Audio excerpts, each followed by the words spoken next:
We're at 5th Avenue and 59th Street, one of my favorite intersections in the whole world.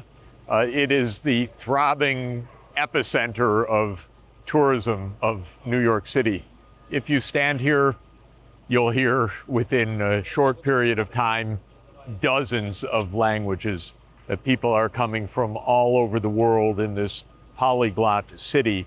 And this place really makes one understand the remarkable features of New York City. We are on the great shopping avenue, the high fashion avenue of the city, 5th Avenue, with its iconic buildings, with the Empire State Building, with the New York Public Library, with Trump Tower of President Donald Trump.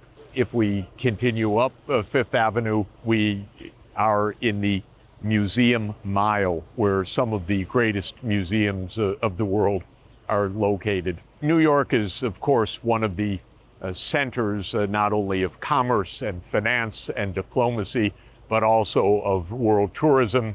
It's expected this year in 2025, as I speak, that between 60 and 70 million tourists will come to visit New York. And you feel it and you see it, people enjoying themselves. What we have is this remarkable energy of the city, made possible, in fact, by some absolutely fantastic urban planning. So we also learn some lessons about urban design and about how cities can function not only in the past history, but in the 21st century. For instance, this north-south 5th Avenue, this famed 5th Avenue, is part of New York's famous grid system. The grid system was set in place actually when New York City was located all the way in the south, near Battery Park. And it was only a dream that Manhattan would develop in the course of the future centuries. But the city leaders in 1811 set forward a plan for a rectangular grid with the avenues running north-south and the streets like 59th Street running east-west. And this has proved to be an absolute wonder of organization, of mixed mode living, of shops and apartment buildings and entertainment and restaurants, and a place where people want to come for tourism. So this is a public setting, a physical infrastructure that was laid in place already more than 2 centuries ago. Underneath the streets, of course, are the subway system.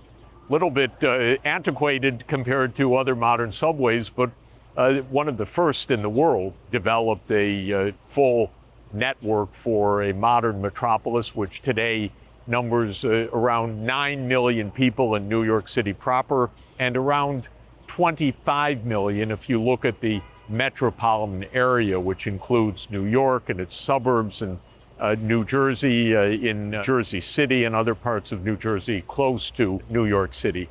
So an efficient public transport system is also vital.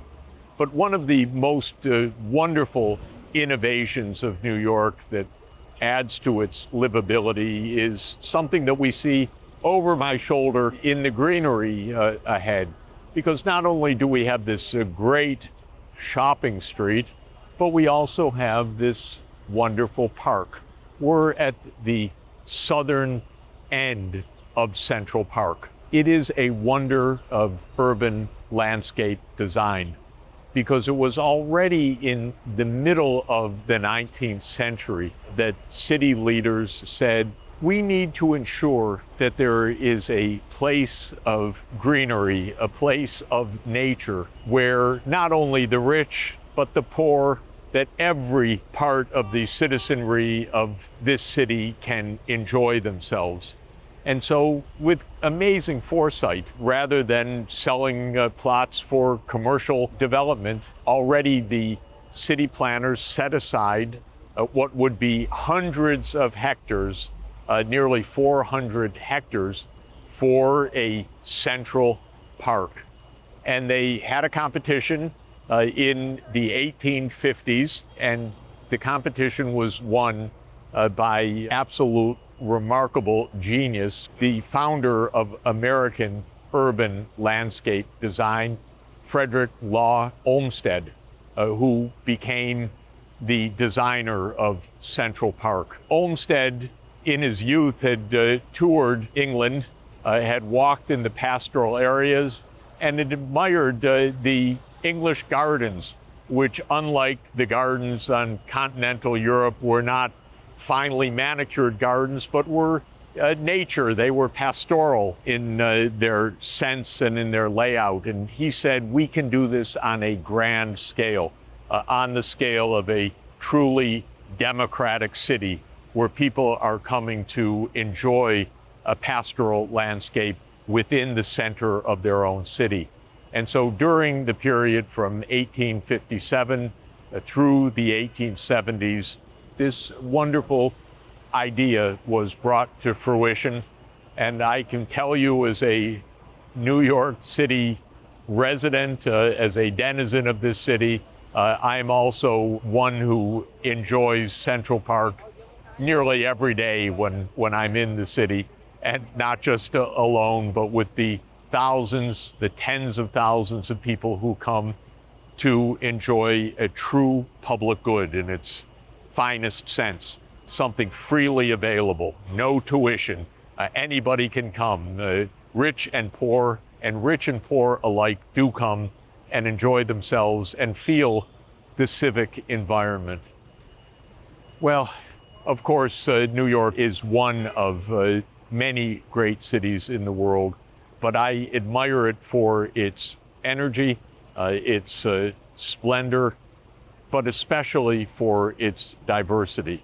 As I hear the languages spoken from every part of the world around me, and as I know, as I go to work each day, walking to the UN or walking to Columbia University, seeing the diversity of cultures and life, knowing that more than 200 languages are spoken by the residents of the city, for me, New York City is a kind of proof of concept of globalization.